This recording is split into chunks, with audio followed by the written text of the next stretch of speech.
of foundation stones to happiness and success, sound methods. From the 5 foregoing right principles, when they are truly apprehended and practiced, will issue sound methods. Right principles are manifested in harmonious action, and method is to life what law is to the universe.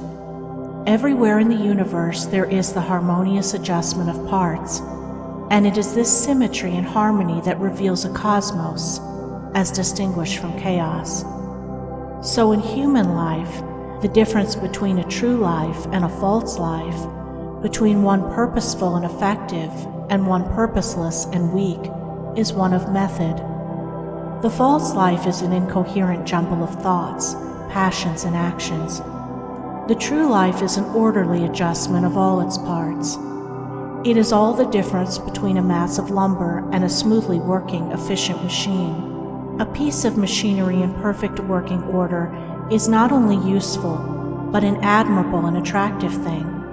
But when its parts are all out of gear and refuse to be readjusted, its usefulness and attractiveness are gone, and it is thrown on the scrap heap. Likewise, a life perfectly adjusted in all its parts, so as to achieve the highest point of efficiency, is not only a powerful life, but an excellent and beautiful thing, whereas a life confused, inconsistent, discordant, is a deplorable exhibition of wasted energy.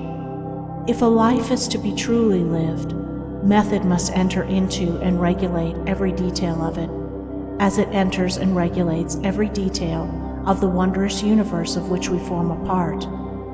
One of the most distinguishing differences between a wise man and a foolish man is that the wise man pays careful attention to the smallest things, while the foolish man slurs over them or neglects them altogether.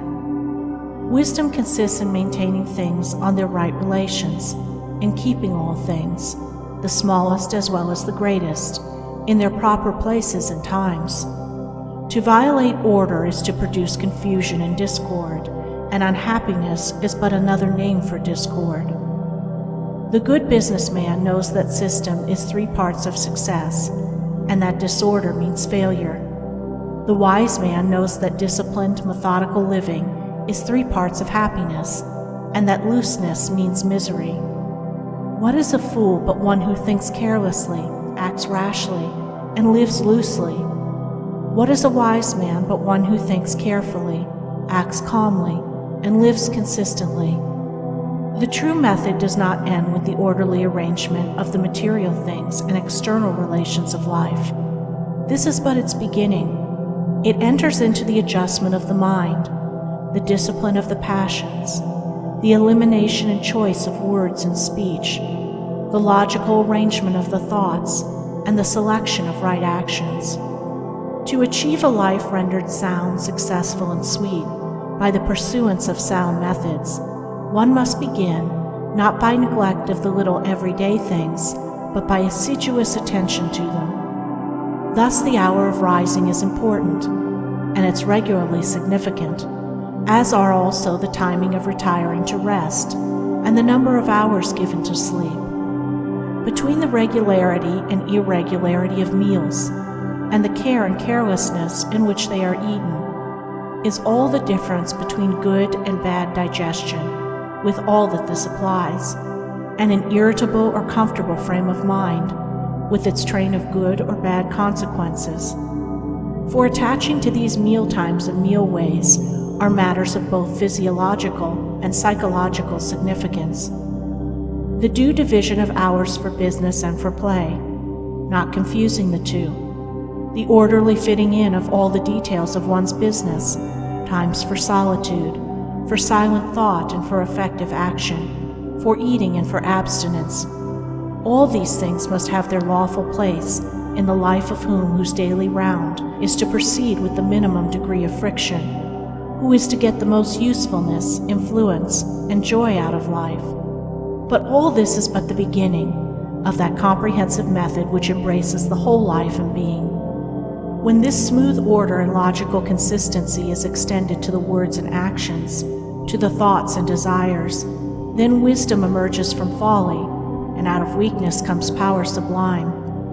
When a man so orders his mind as to produce a beautiful working harmony between all its parts, then he reaches the highest wisdom, the highest efficiency, the highest happiness. But this is the end, and he who would reach the end must begin at the beginning. He must systematize and render logical and smooth the smallest details of his life, proceeding step by step toward the finished accomplishment. But each step will yield its own particular measure of strength and gladness. To sum it up, method produces that smoothness which goes with strength and efficiency. Discipline is method applied to the mind. It produces that calmness which goes with power and happiness. Method is working by rule. Discipline is living by rule. But working and living are not separate. They are but two aspects of character, of life. Therefore, be orderly in work, be accurate in speech, be logical in thought. Between these and slovenliness, inaccuracy and confusion, is the difference between success and failure, music and discord, happiness and misery.